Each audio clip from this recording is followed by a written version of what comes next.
I'm married, I have a stepson in university, I have 2 daughters, 10 and 8, 2 very hyper dogs, 4 years, and a brand new puppy.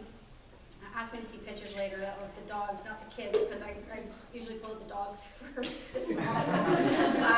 I'm a co-owner of a business called Best Tools for Schools. It's a school supply company that provides customized school supply kits for busy moms, basically looking for a little more balance in their life. I'm a featured blogger at the Yummy Mummy Club under the moniker C Mummy Juggle.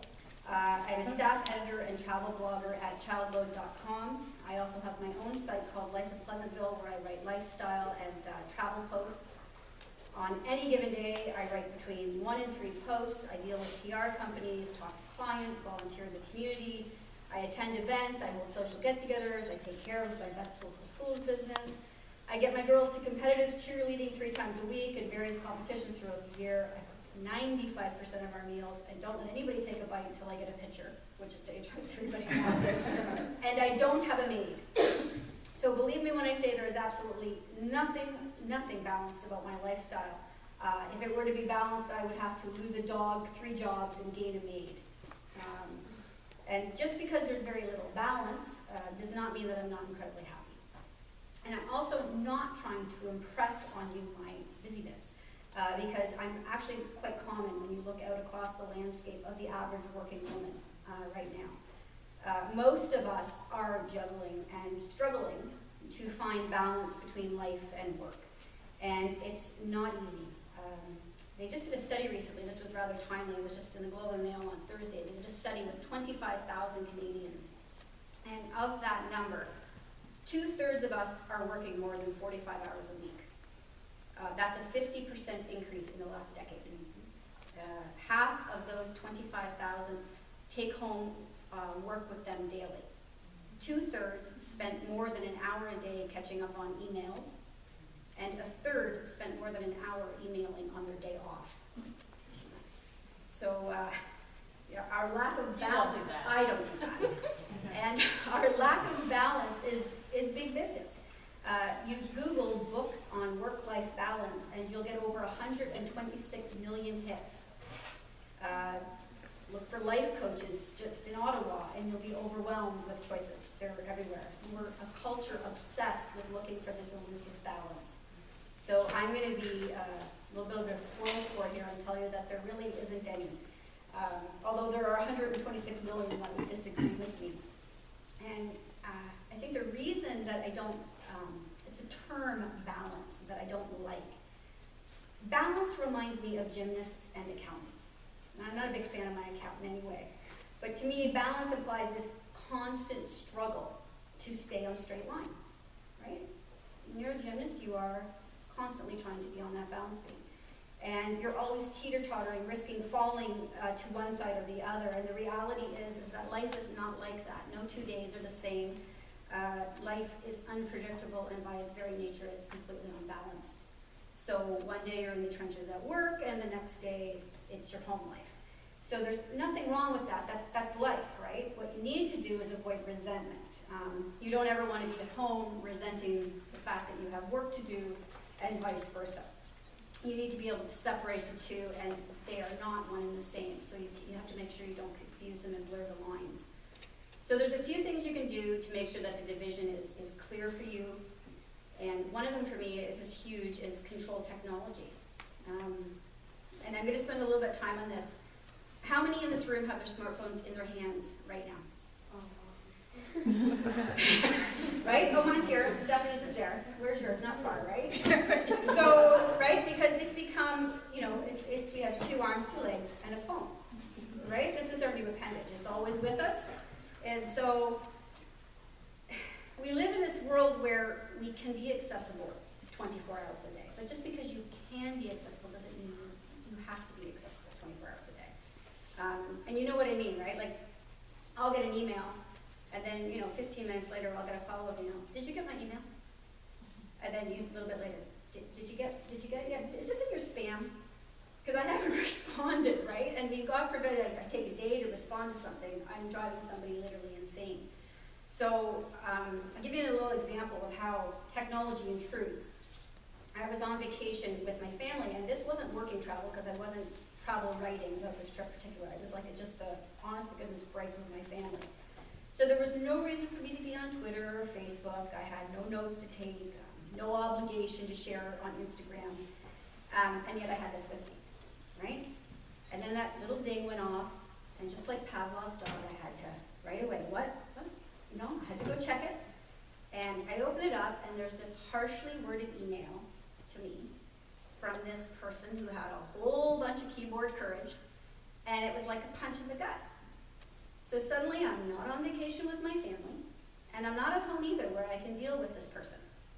I'm stuck in this weird no man's land, unable to really effectively deal with either. So it was my fault. It wasn't the person's fault who wrote the email. It was my fault for bringing the phone with me at a time it shouldn't have been with me. So remember this, because this is important. Technology has no manners. It cares not for where you are, what you're doing, or who you're with. So you have to be the one with the manners with technology. So you need to set the parameters in your life, and I highly recommend you do, because if you let it, it will take over. So just a few tips. You literally need to train the people in your life to get used to the fact that you may not respond immediately. You can either tell them verbally, like, hey, I'm going to be on holidays, so I'm not going to be answering you, which is a good one. Or you can set up an auto reply in your emails that says you will respond to emails or calls between Monday and Friday, 9 to 5 or 10 to 6. So you set the hours, right, what works for you. But stick to it, and you will unchain yourself from your inbox. Also, if you're working and you're responding to emails after you've clocked off, who is benefiting?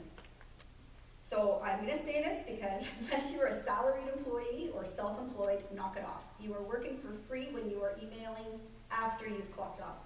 So don't do that, because you're blurring the lines, and that ultimately your employer is benefiting, and that's where your work life is, you start to resent, right, when you're doing that off the clock. So that's important. Secondly, unsubscribe. That's my favorite thing to do. Unsubscribe. Let that all go. Controlling your inbox is hard enough, so get rid of the fluff. You don't really need to know that there's another sale at Old Navy, right? Because there's a sale every day. So, and this one is said over and over again, leave your phone in your purse during any meal or social occasion, except this one, of course, take notes here. Tweet. Yeah, tweet, yeah. When you're at work, make sure you're focused on work and not surfing gossip sites or Facebook or checking your Twitter account. And this is really kind of important, because the reason people sit at home all resentful about the work they have to do is because they lost a couple of hours at their desk surfing Perez Hilton, right? So, keep it work at work, life at home. And finally, this one's really important, is power down on the weekends or your day off or whatever. And I try to do this as often as I can. I call it a technology detox. And I don't know about you, but I'm constantly connected. So it creates a level of anxiety in me sometimes. I'm like, oh, email, Twitter, Facebook. And, after a while, if I'm not checking it every 5 minutes, I'm thinking, holy cow, what am I missing? Right? And the reality is I'm not missing anything. So let it go, power down occasionally, and breathe. The internet is going to be there on Monday.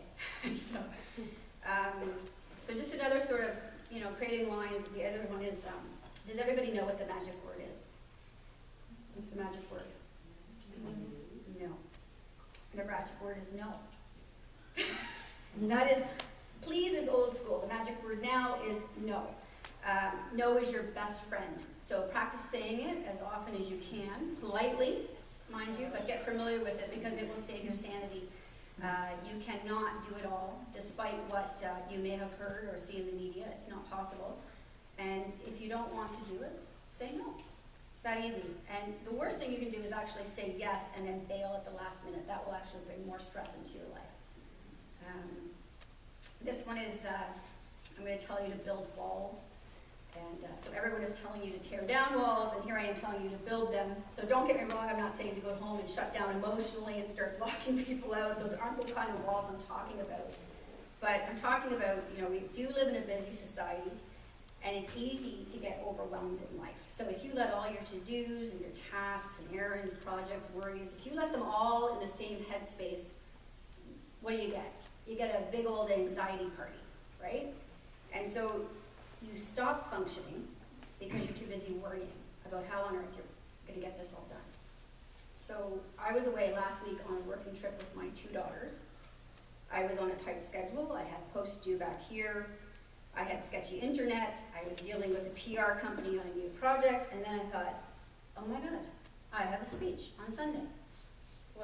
And my palms were sweaty and my anxiety started to rise. I was getting really nervous. And then I thought, whoa, dude, you are out of your room, my friend. So I grabbed that little speech by the hand and I said, you go back in your room because I am dealing with you on Wednesday and it's Monday. So I put it away, and then as much as silly as that sounds about putting your tasks in rooms or compartments or boxes, whatever you want to call them, it works because on Wednesday when I went back and I took that task out of the room, I had dealt with all the other things. And so I was in the right frame of mind to approach it.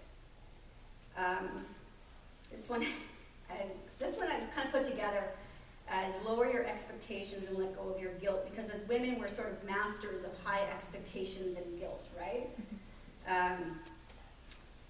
I always want my house, I used to want my house to be Martha Stewart perfect, right? Those were my expectations, and I used to stress about the cleaning and the look of my house, and then when I couldn't attain it I would beat myself up. So I'm thinking, there's other women out there who are working these crazy hours and still have picture-perfect homes and children, and why can't I? Why can't I have this picture?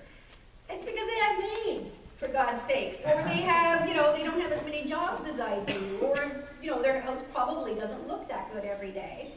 So I was holding myself up to impossible standards and then feeling bad about it, which is, it's just ridiculous. So now I'm happy if my home looks Roseanne presentable for company. If you go out and you ask any woman who apparently has it all how she does it, you'll likely get a blank stare. She'll just look at you because she probably doesn't think she has it all, and she'll likely tell you that a lot of is being neglected in her life for the things that she does have. So you need to decide what's important to you, and then ignore the Facebook statuses of friends and acquaintances who seemingly have it all because they probably don't. And then just to quickly, make your schedule work for you. We don't live in a 9-to-5 world anymore. I used to work retail as well, so do you still get, is it like you get a Saturday off and then a Monday? We very often get 2 days together off, right? It's kind of crazy. I remember I would get a Saturday and then a Tuesday or something like that, or work 10 to 6 or 1 to 10, or you're all over the place. So you have to decide, you have to make your schedule work for you and when you're going to be most productive. For me, I work at 10 o'clock at night sometimes until midnight because it's the quiet time in my house. My husband and my children, my dogs are sleeping. Nobody's going to call me and interrupt me. People aren't online, so I can't get on and tweet with them or check what they're doing on Facebook. They're all gone too. So it's my most productive 2 hours of the day. So if doing the dishes at 9:30 at night means you get to spend more time with your kids or your boyfriend or your friends, then stack the dishes up by the sink and do them later. Go out and play and set your own schedule. And finally, take all of this advice and forget it. Or not, it's up to you. Pick and choose what is useful for you and discard the rest. Not everything I've said here is going to work for you, so do what feels right. I've heard of people who meditate to relax. I'm not that person. Being alone, I know, it's so weird. Being alone with my thoughts kind of scares me. So I basically ignore anything that involves meditation or being still. If somebody recommends that to me, and then I just discard it because it's not for me, right? I know myself well enough to know what works and what doesn't. And we live in this age of information overload, right? Google's our best friend. How do I do this? How do I do that? So you need to be able to filter through and discard quickly what doesn't work for you. So know yourself, I guess. Be true to yourself. And I'm just going to leave you with a quote from Hillary.